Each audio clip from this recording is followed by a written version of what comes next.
the data that we have yield a least square regression line of y hat equal to 55.402 minus 1.531x. X is the Tug score and y is the Berg score. It can be shown that the standard error of the slope is 0.215.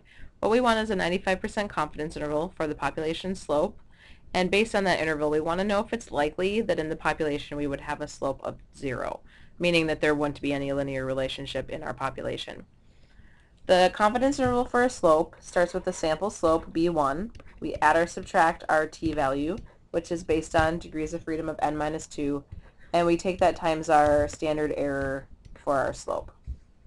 We're given all of these quantities here other than our t-value, so we'll start by looking that up.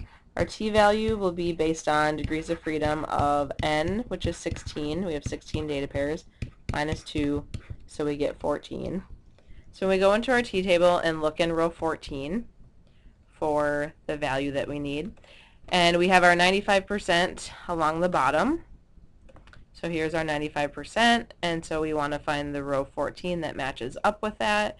And what we'll get is this value here of 2.145.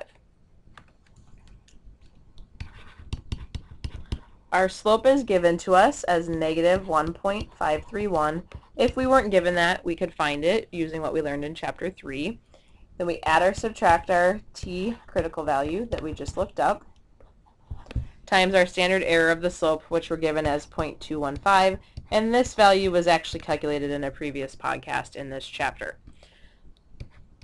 So what we'll get for our interval is a lower bound of negative 1.992 and an upper bound of negative 1.070.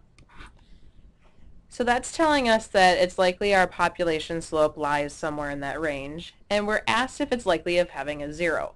0 is not in our interval, so it is not likely that our population slope would be 0.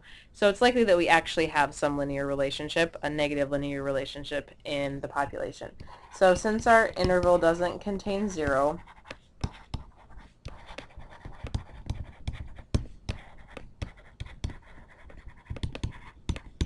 it is not likely